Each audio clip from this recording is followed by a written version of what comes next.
Hey everyone, so we're going to stay on the topic of internal health this week in our video blog and discuss cholesterol. We'll not only discuss cholesterol, we're going to be breaking down general cholesterol panels and also a cholesterol medication at the end called statins. So let's first just break down what cholesterol is. Cholesterol is vital to our health. It is what ultimately creates our hormones, including vitamin D. It helps create bile. And bile is just something that helps break our food down to make sure that we're well nourished. It creates the integrity of our cell membrane and also the regenerative process of cell membranes. I want to next talk to you about general cholesterol panels. So typically when you get this done, you're going to see total cholesterol, HDL, LDL, triglycerides, and some ratios at the end. We're going to start with the elephant in the room, which is LDL cholesterol. And typically this gets a very bad rep, and it's also called or deemed bad cholesterol. This really is not very accurate. It could be bad cholesterol, but ultimately if we're living the right lifestyle, LDL is vital to our health. So what LDL does, it's the main antioxidant to our bloodstream or blood vessels. It will carry negatively charged electrons and get to positively charged inflammation in the body and create a healing process. What will happen after that is HDL will swoop those particles up, recycle them back to the liver, and this is just a non-stop circulation process that is critical to our health. Now what will happen with LDL is if it becomes oxidized or damaged, and the way it typically becomes damaged is when blood sugar is too high in combination with trans fats. And there's some other factors as well, like pesticides in our food and water and other things too. These things create what's called oxidation and damage the LDL particle. So when it's going through our blood vessel and healing, we have white blood cells, specifically called monocytes, that will grab them.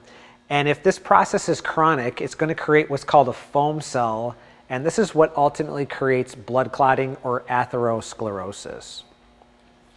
Next, we have something called triglycerides. Triglycerides are responsible for transporting excess carbohydrate or excess sugar. And then again, we have some ratios that I'm going to break down in just a moment.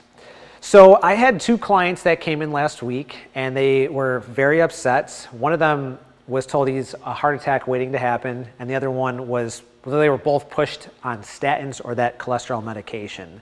So let's break things down really quickly. First, had a female, total cholesterol 235, when it's typically over 200 or 230, they're going to be pushed statins. HDL 98, which is probably great, LDL 120, high for their standards, and triglycerides 85. Now, if I'm looking at just two things, these are the most valuable in my opinion. If you're just looking at triglycerides, this is very valuable. I want them under 100, not 150. And look at this, she's at 85, well below the 150 and also under 100. Now there's a ratio that's not even described on these panels, which makes no sense because it's the #1 predictor of any form of blood clotting or cardiovascular health issue times 5 compared to anything else, which is triglycerides divided by HDL. So if you ever want to do this yourself, it's very easy. Take your triglycerides, divide it by HDL. If you're under 2, you're in a great state. If you're under 1, I would not be stressing at all about oxidized LDL. Look at this. She is not only under 2, she's under 1 at 0.86. Let's take this next client. About 190 pounds, 6'2", healthy, exercises consistently, eats fairly well, normal BMI, total cholesterol 288. This is the guy that was told he's going to have a heart attack any day. HDL 74, LDL, what they're very concerned about is 204, but look at this. Triglycerides at 51, very low excess carbohydrate transport. And then that ratio is at 0.68. So again, not only under 2, not only under 1, lower than that female client that had a total cholesterol of 235. He also has lower triglycerides and this ratio than myself. And again, I'm not perfect, but I exercise several times throughout the week and focus on my nutrition the majority of the time. So that's pretty fascinating. Another fascinating thing is they sent him to get a CT scan of his heart without contrast, and they found 0% plaque buildup in all 4 valves of his heart. So hopefully this is proof that, for one, total cholesterol does not mean you're unhealthy. LDL really doesn't mean too much unless you can start digging into if it's oxidized or not. And some other markers that I highly recommend to give you a better idea if you have oxidized LDL is making sure that your hemoglobin A1C is under 5.7, C-reactive protein is under 1, and your fasting glucose is under 80. Hopefully that will give you some peace of mind, or maybe tell yourself we need to start making some health corrections. So I want to wrap up with this medication called statins that are given to people with high cholesterol. So the way that it works is normally in our body, when blood sugar gets too high, we have an enzyme called HMG-CoA reductase, which then gets converted into cholesterol. And this is a normal process, but again, if we have maybe too much blood sugar or too much trans fats, this cholesterol that's being synthesized might be the poorly oxidized LDL cholesterol.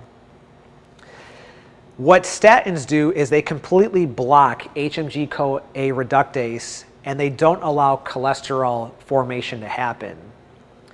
And what the problem is with that is cholesterol, as we talked about in the beginning, is vital to our health. Now, why this may work for some individuals is because they're not allowing that oxidized LDL to be produced. I think these have a time and a place for certain individuals, and those are those individuals that will not make any proper changes to their health. So, the ones that are stubborn, that will not make any exercise changes, will not make any nutrition changes. Maybe this will, help improve their life. And when I say improve, increase their years by being on a statin. However, it's going to come with a wide variety of side effects. First is it's going to reduce your ATP and your CoQ10 enzymes. And these are our energy fuels. So you're going to experience massive fatigue, muscle and joint pain. It's also going to create decreased cognitive ability, and it's also going to create memory loss, because remember, all this stuff resolves around cholesterol. Another thing that's critical, sorry about that, is when the blood vessel doesn't have cholesterol, it's not able to elongate or create elasticity. So what's going to happen is it's going to become very rigid and tough, which is going to create increased blood pressure, which is then going to probably have them go on another medication, which is a hypertensive.